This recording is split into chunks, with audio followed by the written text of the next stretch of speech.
असतो मा सद्गमय तमसो मा ज्योतिर्गमय मृत्योर्मा अमृतं गमय। ओम शांति शांति शांति।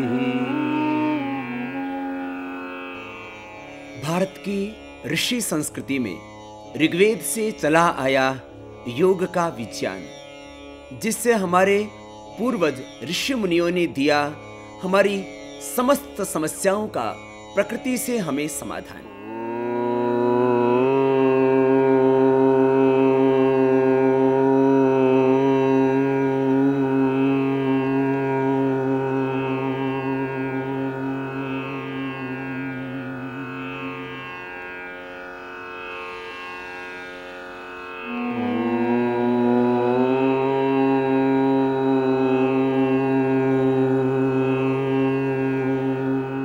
परमात्मा ने जो जीवन दिया है, यह उस ईश्वर की सबसे बड़ी है सौगात। और इनफर्टिलिटी का संपूर्ण समाधान योग में, आयुर्वेद में, प्रकृति में सन्निहित है। योगाभ्यास के अलावा यदि माताओं बहनों को मासिक धर्म की अनियमितता है, अर्थात पीरियड यदि कम होता है, तो दशमूल क्वाथ का प्रयोग, और यदि पीरियड बहुत ज्यादा होता है तो घरेलू उपाय बहुत सरल सा, लौकी का जूस और उसमें डाल लें 5-7 पत्ते शीशम के 5-7 पत्तों को पीस करके और लौकी के जूस में डाल दिया और सुबह खाली पेट पी लिया। इससे ओवर ब्लीडिंग की समस्या का समाधान हो जाता है। यद्यपि कपालभाति प्राणायाम के द्वारा,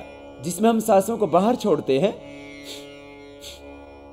कपालभाति प्राणायाम के द्वारा यदि पीरियड कम हो रहा है तो पीरियड रेगुलर हो जाएगा। मैंने ये देखा है कि इससे एफएसएच एलएच हार्मोन्स का लेवल पूरी तरह से बैलेंस हो जाने से पीरियड पूरी तरह से रेगुलर आने लगेगा। लेकिन फिर भी ज्यादा प्रॉब्लम है तो दशमूल क्वाथ का भी प्रयोग कर सकते हैं। चिकित्सक के परामर्श से, आयुर्वेद में जो निष्णात वैद्य उनके परामर्श से रजत प्रवर्तनी वटी को भी लिया जा सकता है। लेकिन एक खास बात इनफर्टिलिटी के संबंध में, जो हमारे यहाँ परंपरा से हमारे ऋषियों ने उपचार करते आए, शिवलिंगी पुत्र जीवक के बीज।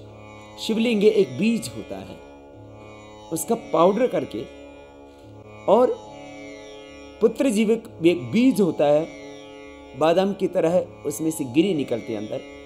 पुत्र जीवक की गिरी और शिवलिंगी के बीज दोनों का पाउडर करके सुबह शाम 1 से 2 ग्राम, कुल दोनों को मिलाने के बाद 1 से 2 ग्राम शिवलिंगी और पुत्र जीवक का प्रयोग गाय के दूध के साथ करने से इनफर्टिलिटी की प्रॉब्लम मिट जाती है। यह खास बात बताते हुए कि शिवलिंग और पुत्र जीवक ये गर्भवती होने से पहले भी ले सकते हैं और गर्भवती होने के 2-3 महीने बाद भी ले सकते हैं, क्योंकि कई बार ऐसा हो जाता है गर्भ ठहरने के बाद मिसकैरेज हो जाता है। तो शिवलिंग और पुत्र जीवक ये आपके असमय में जो गर्भपात हो जाता है, उस गर्भ की पालना शिवलिंग और पुत्र जीवक के द्वारा होगी। अर्थात शिवलिंग और पुत्र जीवक ये दोनों ही औषधियां ऐसी हैं जिनको गर्भवती होने के बाद भी प्रयोग किया जा सकता है। एक खास बात मैं ये कहना चाहूंगा कि कपालभाति प्राणायाम गर्भवती होने से पहले ही किया जाएगा, परंतु ये खास बात मैं कहना चाहूंगा, गर्भवती होने के बाद 1 महीने बाद तो सभी को पता लग जाता है, क्योंकि पीरियड नहीं आता, सीधी सी बात है। तो उस वक्त कपालभाति और बाह्य प्राणायाम करना बंद कर दे, मात्र अनुलोम विलोम प्राणायाम करें। ये खास हिदायत। गर्भवती होने के बाद माताओं को अनुलोम विलोम प्राणायाम जरूर करना चाहिए। उससे मां को पूरा पोषण मिलेगा और मां के गर्भ में पल रहे शिशु को भी पूरा पोषण मिलेगा। तो गर्भवती माताओं को अनुलोम विलोम प्राणायाम जरूर करना चाहिए। इससे गर्भवती माताओं को और भी कई तरह की जो प्रॉब्लम्स आती हैं, उन समस्याओं से भी गर्भवती माताएं बच जाती हैं। जैसे माइग्रेन पेन, जैसे सिर में दर्द, चक्कर आना, उल्टी होना, जी मिचलाना, शरीर में बहुत वीकनेस लगना, या अभी तो यह भी बहुत ज़्यादा देखने में आ रहा है कि गर्भवती माताओं को ब्लड प्रेशर दिन प्रतिदिन बढ़ता ही जा रहा है। और गर्भवती माताएं यदि ब्लड प्रेशर की दवा लेती हैं तो उससे बच्चे की जिंदगी को खतरा हो सकता है। मैं तो यहाँ तक देखता हूँ कि गर्भवती माताओं बहनों को तमाम मेडिकेशंस को अवॉइड करना चाहिए। यदि किसी को थायराइड की भी प्रॉब्लम है तो उसको दवाइयों के बजाय उज्जाई प्राणायाम से, प्रेग्नेंट लेडीज को उज्जाई प्राणायाम से अपना थायराइड कंट्रोल करना चाहिए, जिसमें सांस को अंदर भरा जाता है।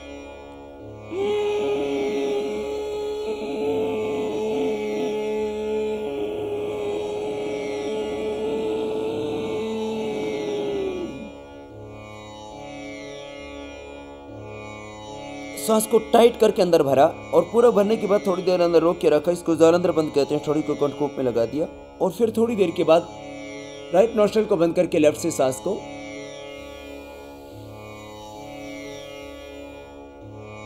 बाहर छोड़ दिया। अर्थात प्रेग्नेंट लेडीज को दवाइयों की बनिस्पत यदि उनको थायराइड की प्रॉब्लम है तो उज्जाई प्राणायाम करना चाहिए। यदि उनको हाइपरटेंशन है तो अनुलोम विलोम और भ्रामरी प्राणायाम उनको करना चाहिए। लौकी का जूस, उसके द्वारा अपने थायराइड को, हाइपरटेंशन को बैलेंस करना चाहिए। यदि कॉन्स्टिपेशन की प्रॉब्लम है तो हरी सब्जियां ज़्यादा खानी चाहिए। वैसे यदि उनको कोई शारीरिक व्याधि हो जाती है तो उसके लिए भी उनको प्रकृति से अपनी विकृतियों को दूर करने के लिए प्रयास करना चाहिए। जैसे गर्भवती माताओं बहनों को स्वेलिंग आ जाती है तो स्वेलिंग यदि आ गई है तो उनको मकोई का प्रयोग करना चाहिए, पुनर्नवा का प्रयोग करना चाहिए। और यदि उनको पेशाब रुक जाता है तो गोखरू का प्रयोग करना चाहिए। 1 चम्मच गोखरू उबाल करके पीने से स्वेलिंग भी कम हो जाता है और पेशाब भी पूरा उतर जाता है। इसी तरह से पुनर्नवा मूल, ये प्रेग्नेंट लेडीज लेते हैं तो उनको किसी तरह के नुकसान होने की संभावना नहीं होती और ये जो मैं औषधियाँ बता रही हूँ अक्सर गाँव में ही मिल जाती है और इनका किसी तरह का कोई साइड इफेक्ट नहीं होता है। खास बात ये होती है। खैर, यदि गर्भवती माताओं को बुखार भी हो जाता है तो उनको गिलोय का काढ़ा और उसमें तुलसी पत्र डाल करके पीना चाहिए। तो गिलोय का काढ़ा गर्म भी नहीं होता। ऐसी औषधियाँ जो गर्भ को भी नुकसान ना करें, गर्भ में पल रहे बच्चे को भी नुकसान ना करें। तो इस तरह की प्रकृति से यदि मदद लेती है माताएं तो उनकी समस्त विकृति दूर होती है। कई बार, सबको तो नहीं, लेकिन किसी किसी माँ को गर्भ में ही जब बच्चा पल रहा होता है उस वक्त ब्लीडिंग होनी शुरू हो जाती है। उस वक्त मैंने देखा कि शीशम के पत्तों को पीस करके मात्र पानी में ही देने से, यदि उसको लौकी के जूस में दे तो और अच्छी बात होगी, पानी में देने से ही वो ब्लीडिंग रुक जाती है। प्राणायाम हमेशा सुबह खाली पेट किया जाता है। शाम को करना हो प्राणायाम तो खाने के 5 घंटे बाद करना प्राणायाम। और एक और भी खास बात, जिनको हाइपरटेंशन की प्रॉब्लम है, उच्च रक्तचाप है, हार्ट की प्रॉब्लम है, वो धीरे धीरे करें प्राणायाम। और इसी के साथ एक और खास सावधानी प्राणायाम ही के संदर्भ में, कोई भी पेट का ऑपरेशन करवाया हो, हार्ट का ऑपरेशन करवाया हो, मानो डिलीवरी के बाद, नॉर्मल डिलीवरी होगी तो बहुत अच्छी बात है। वैसे प्राणायाम के करने से अनुलोम विलोम भ्रामरी इसमें बहुत मदद करते हैं, अक्सर नॉर्मल डिलीवरी होगी। लेकिन यदि जो है सिजेरियन हुआ है तो डिलीवरी के बाद, जब ऑपरेशन से डिलीवरी हुई है तो डिलीवरी के बाद 4 महीने बाद, या कोई भी ऑपरेशन करा है तो 4 महीने बाद करना चाहिए कपालभाति प्राणायाम। हाँ, अनुलोम विलोम तो चौथे दिन ही कर सकते हैं आप। सर्वे भवन्तु सुखिनः, सर्वे सन्तु निरामयाः, सर्वे भद्राणि पश्यन्तु, मा कश्चित् दुःखभाग् भवेत्। ओम शांति शांति। आयुर्वेद अमृत कार्यक्रम के अंतर्गत आज हम चित्रक के संदर्भ में देंगे आपको जानकारी। चित्रक लीवर और फीवर दोनों ही चीज़ के लिए बहुत ही रामबाण और कारगर उपाय है। आयुर्वेद के अंदर जो पाचन के लिए, पाचक के लिए जो गोली बनाई जाती है चित्रकादि वटी, उसके अंदर यह चित्रक ही मुख्य द्रव्य है, इसलिए उसका नाम चित्रकादि हुआ। चित्रक के नाम से ही और दूसरे द्रव्य डाल करके उस वटी को बनाया जाता है और यह बहुत ही लाभकारी होता है। जो आपके इंडाइजेशन की शिकायत है, जिसको गैस बनती हो, बहुत ज़्यादा कब्ज हो, उन सब के लिए चित्रक बहुत ही निरापद और बहुत ही गुणकारी औषधि है। और जिनको मोटापा है, मोटापा के लिए भी चित्रक, क्योंकि चित्रक का कार्य है जो शरीर के दोष हैं उन विकारों का शमन करना, उन दोषों को शरीर से बाहर निकालना। तो चित्रक का आप जैसे चित्रक का पूरा पंचांग, इसकी जड़ को, इसकी पत्तियों को, इसकी टहनी को, यानी पूरे पौधे को उखाड़ करके आप उस पूरे पौधे का टुकड़े करके आप छाया में सुखा करके प्रयोग कर सकते हैं। तो प्रायः आयुर्वेद के अंदर वैसे चित्रक मूल का प्रयोग किया जाता है। तो उसकी जड़ का भी यदि आप टुकड़े करके छाया में सुखा करके उसको मोटा मोटा कूट करके या पाउडर करके लगभग 3 ग्राम से 5 ग्राम चित्रक की जो जड़ है उसका पाउडर करके लगभग 400 ग्राम पानी में उबाल करके जब बच जाए 100 ग्राम छान करके यदि आप पीते हैं नियमित रूप से, तो इससे जो बॉडी के टॉक्सिन्स हैं वो निकल जाते हैं। तो बार बार होने वाला बुखार के लिए आप थोड़ी सी मात्रा में गिलोय भी उसके अंदर मिला सकते हैं। गिलोय और चित्रक मिला करके काढ़ा बना करके यदि आप पीते हैं प्रातः सायं, तो किसी भी तरह का पुराना सा पुराना बुखार भी हो तो वह बुखार सदा के लिए समाप्त हो जाएगा। जो कमजोरी है वो दूर हो जाएगी। चित्रक छाल मूत्रल भी है, तो उससे पेशाब के माध्यम से वह जो टॉक्सिन्स थे, विजातीय तत्व थे, वह भी निकल जाएंगे और आप पाएंगे कि आपकी किडनी में भी इससे लाभ होगा।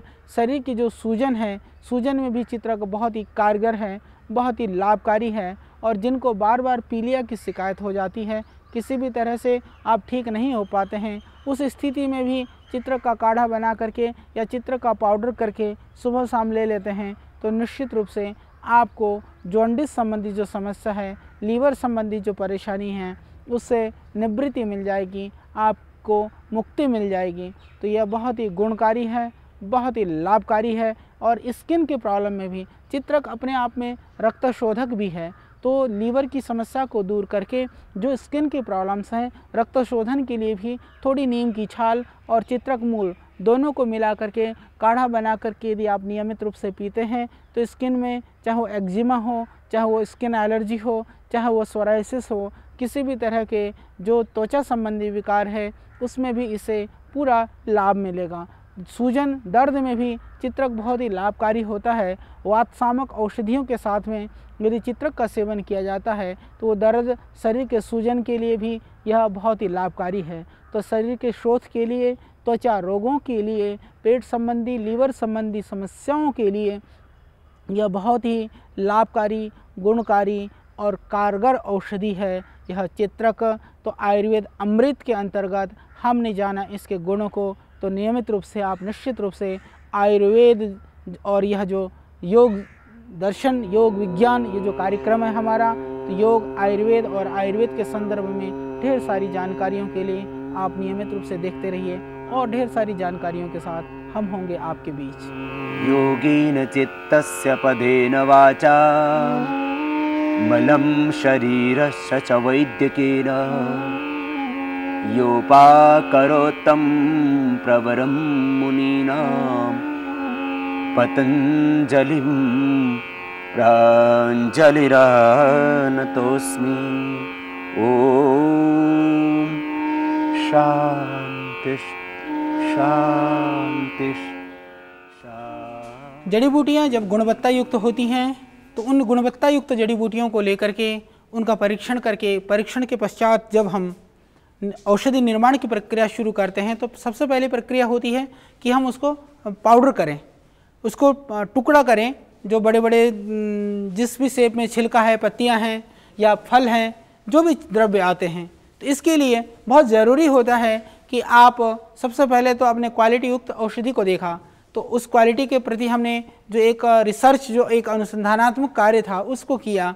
करने के बाद में जब वह औषधियाँ कूटने के लिए आती हैं। इसमें बहुत सारी चीज़ मायने रखती हैं कि आप कितनी सफाई से कूटते हैं। जैसे आप देख रहे हैं कि हमारे पास काफ़ी बड़ी बड़ी मशीनें हैं, पर ये बड़ी मशीनें होने पर भी ये जो बहुत ही क्वालिटी युक्त जो स्टील होती हैं, स्टेनलेस स्टील जो होता है, उसकी ये मशीनें बनी हुई हैं। लोग क्या करते हैं कि लोहे के जंग लगे हुए उस पर कूटते हैं, या बहुत असावधानी से इमाम जस्ते आदि पर कूटते हैं, तो बाहर की धूल धक्कड़ और मिट्टी भी उसमें चली जाती है। तो आयुर्वेद का अनुसंधान यही है कि हम यह भी ध्यान रखें कि कूटते समय बाहर के जो विजातीय तत्व है, दूसरे इस तरह के जो द्रव्य हैं, वह उस पर ना आए। धूल मिट्टी आदि बाहर का जो दूषित वातावरण है, पॉल्यूटेड जो हवा है, उसका असर उस औषधि पर ना हो, इसका बहुत ध्यान रखना पड़ता है। ध्यान रखते समय ये इसके अलावा जो बारीकी से ध्यान रखने की आवश्यकता है वो ये है कि जब हम औषधियों को कूट रहे हैं तो उस समय जो हीट जनरेट होता है अंदर, जो एक तरह से गर्मी पैदा होती है, तो वो इतनी ज़्यादा पैदा ना हो कि जो द्रव्य हैं, जो जड़ी बूटियाँ हैं, उसकी जड़ी बूटियों की जो गुणवत्ता है वो ख़त्म हो जाए। यह भी एक अनुसंधान का कार्य है। प्राचीन प्रक्रिया में ठीक है हम चक्की में जड़ी बूटियों को पीसते थे, या हम इमाम जस्ते पर उखल और मुसल में कूटते थे। वो प्रक्रिया हालांकि उसमें धूल धक्कड़ आने की ज़्यादा संभावना थी, फिर भी उसकी जो गुणवत्ता है, उसकी जो जोर है, चोट जो है वो कम पड़ती थी, इसलिए ज़्यादा वो ख़राब नहीं होती थी। आज समय की आवश्यकता के हिसाब से, परिस्थितियों के हिसाब से हमें बहुत सारी जड़ी बूटियों को, टनों में, बहुत बड़ी मात्रा में जड़ी बूटियों को पाउडर करना पड़ता है, परंतु पाउडर करते समय हम ध्यान रखें कि वह किसी भी तरह से उसके जो तत्व हैं, जो गुणकारी तत्व हैं, वो ख़त्म ना हो जाए। इसके लिए हमने प्रयत्न किया है। इसके ऊपर अनुसंधान करके, इसके ऊपर काफ़ी गहन चिंतन और गहन इसके ऊपर सब तरह से परीक्षण के बाद में हमने फिर इन मशीनों का निर्माण करा करके अपने हिसाब से ये हम यहाँ पर जड़ी बूटियाँ कूटते हैं।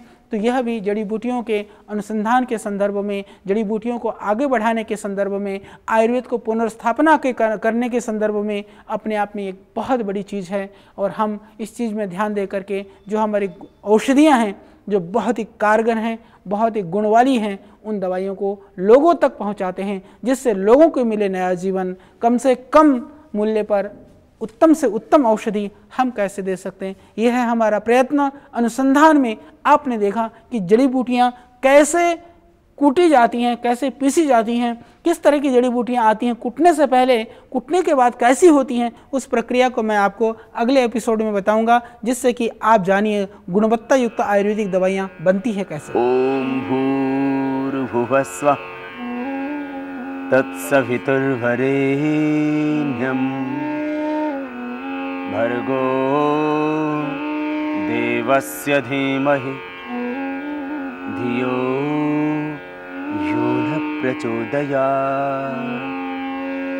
ओम शांति शांति। सीता और पार्वती के देश में गार्गी और मदालसा के गौरवपूर्ण इतिहास जिस देश की शान है, उस देश में जब भ्रूण हत्या होती है तो हम भारतीयों का सिर शर्म से झुक जाता है।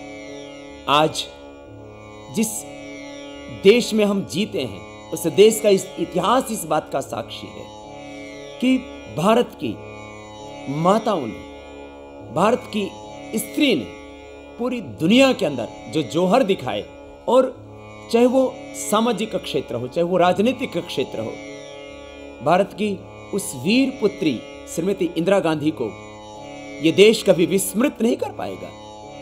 उसका विवेक, उसका साहस, उसका शौर्य, उसका पराक्रम, उसका स्वाभिमान और उसके ऊर्जा ने पूरे देश को एक ऊंचाई दी थी। आज उस इंदिरा गांधी के देश में, आज सुनीता विलियम के इस देश में, कल्पना के इस भारत में, उस भारत में जिसमें युगल उपासना की जाती है और भगवान से पहले मां को पूजा जाता है, लक्ष्मी नारायण, नारायण बाद में, जहां लक्ष्मी की पूजा पहले की जाती है, ऐसा देश भारत जहां पर हम सीता को पहले बोलते हैं, राम को बाद में, सीता राम, लक्ष्मी नारायण, राधा कृष्ण के इस देश में जब भ्रूण हत्या होती है, अर्थात जिस मां ने जन्म दिया ऋषियों को, जिस मां ने जन्म दिया राम को, कृष्ण को, बुद्ध को, महावीर को, गुरु गोविंद सिंह को, गुरु नानक देव को, जिस माँ ने जन्म दिया गौतम कल्पनाद जैमिनी ऋषि पाणिनि को, जिस माँ ने जन्म दिया भगत सिंह को, चंद्रशेखर आजाद को, महाराणा प्रताप को, छत्रपति शिवा को, वीर सावरकर को, जिस माँ ने जन्म दिया पूज्य बापू को, उस पूज्य बापू के देश में यदि भ्रूण हत्या होती है, राम और कृष्ण के इस देश में उन्हीं की जननी को मानो जब कत्ल कर दिया जाता है बेरहमी से गर्भ के भीतर ही, तब मानो हम गर्भ में पल रही उस बेटी के सपनों को तीर तीर करके उनको बड़ी क्रूरता के साथ जब हम अपने ही हाथों से अपने ही गर्भ को कत्ल कर देते हैं, तो शायद ये बहुत बड़ी शर्म की होगी बात। मैं चाहूंगा कि भारत की हर मां को इस संकल्प लेना चाहिए कि मैं जो भगवान की जन्मी है, जो जगदम्बा है, जो सीता है, जो सावित्री है, मैं अपने हाथों से ये भ्रूण हत्या का महापाप नहीं करूंगी। अब जितना बेटा होने पर खुशियां मनाई जाती हैं, उतनी मैं बेटी होने पर भी खुशियां मनाऊंगी, क्योंकि ये बेटी भी मेरा और मेरे वतन का नाम पूरी दुनिया में रोशन करेगी। और मैं अपनी इस बेटी के जन्म पर उत्सव मनाऊंगी और अपनी बेटी को दुनिया की सबसे ऊंची कोटि में पहुंचाऊंगी, और वो मेरी बेटी मेरा और इस देश का यश बढ़ाएगी। ये संकल्प लेकर के इस भ्रूण हत्या के कलंक को इस मां भारती के माथे से हम हटाएंगे।